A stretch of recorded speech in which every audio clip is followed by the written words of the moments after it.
एक दिन राजकुमार सिद्धार्थ अपने चचेरे भाई देवदत्त के साथ बाग में घूमने के लिए गए। जहां सिद्धार्थ कोमल हृदय का बालक था, वहीं देवदत्त झगड़ालू व कठोर स्वभाव का था। सिद्धार्थ की सभी प्रशंसा करते थे। देवदत्त की प्रशंसा कोई नहीं करता था, इसलिए देवदत्त मन ही मन सिद्धार्थ से जलता था। एक दिन दोनों भाई किसी जंगल में घूमने के लिए चले गए। जहां वे दोनों घूम रहे थे, उनसे थोड़ी दूर पर एक हंस उड़ रहा था। उस हंस को देखकर सिद्धार्थ बहुत प्रसन्न हो रहा था। तभी देवदत्त ने कमान पर तीर चढ़ाया और हंस की ओर छोड़ दिया। तीर सीधा जाकर हंस को लगा और वह घायल हो गया और छटपटाकर नीचे गिर पड़ा। सिद्धार्थ ने दौड़कर उस घायल हंस को उठाया। उसने हंस के घायल शरीर से बह रहे लहू को साफ किया और उसे पानी पिलाया। तभी देवदत्त वहां आ पहुंचा।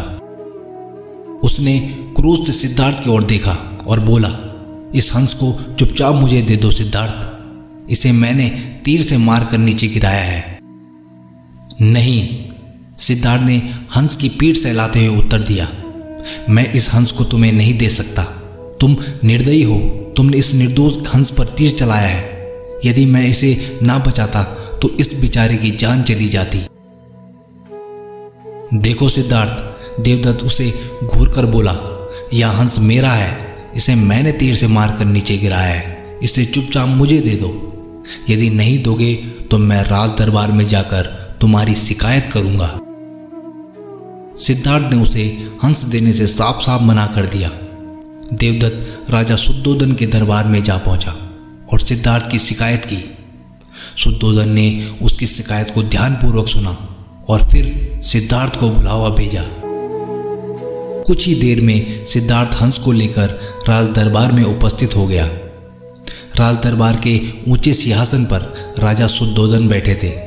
आसपास के नीचे आसनों पर राज्य मंत्री तथा अन्य पदाधिकारी बैठे थे। कई सैनिक हथियार लिए द्वार के निकट खड़े थे। शुद्धोधन के संकेत करने पर देवदत्त सिर झुकाकर बोला, महाराज, जो हंस इस समय सिद्धार्थ के पास है वह मेरा है। इसे मैंने तीर मारकर पृथ्वी पर नीचे गिराया था। सिद्धार्थ ने इसे उठाकर इस पर अपना अधिकार कर लिया है। यह हंस मेरा है, कृपया इसे मुझे दिलाया जाए। राजा शुद्धोधन ने सिद्धार्थ की ओर देखा और बोलने की ओर संकेत दिया। सिद्धार्थ ने सिर झुकाकर शांत स्वर में कहा, महाराज, यह हंस निर्दोष है। यह बिना किसी को कष्ट दिए उड़ा जा रहा था। देवदत्त ने इसे तीर मारकर घायल कर दिया। मैंने इसका उपचार किया, इसके प्राण बचाए हैं। मैं समझता हूं कि प्राण लेने वाले से अधिक प्राण बचाने वाले का अधिकार होता है। मैं आपसे प्रार्थना करता हूं कि यह हंस मेरे पास ही रहने दिया जाए। मैं इसे बिल्कुल स्वस्थ करके आकाश में उड़ा देना चाहता हूं। शुद्धोधन ने अपने सभासदों से विचार विमर्श किया। वे सभी एक ही स्वर में बोले, महाराज, राजकुमार सिद्धार्थ का कहना बिल्कुल ठीक है। जीवन लेने वाले से बचाने वाले का अधिक अधिकार होता है। अतः हंस राजकुमार सिद्धार्थ के पास ही रहने देना चाहिए। राजा शुद्धोधन ने सभासदों की बात मान ली। उन्होंने सिद्धार्थ से कहा, इस हंस पर तुम्हारा ही अधिकार है, तुम इसे ले जा सकते हो। सिद्धार्थ हंस को लेकर प्रसन्नतापूर्वक अपने भवन की ओर चला गया। उसने प्रेम पूर्वक उस हंस का उपचार किया। जब वह बिल्कुल ठीक हो गया तो उसने उसे उसके घोंसले की ओर उड़ा दिया।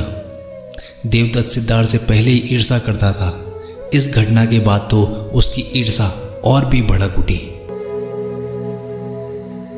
इस कहानी से हमें यह शिक्षा मिलती है कि कभी भी बेजुबान पशु पक्षियों को मत मारो। जितनी हो सके उतनी उनकी सेवा करो। न जाने किस रूप में आपको आशीर्वाद दे दे।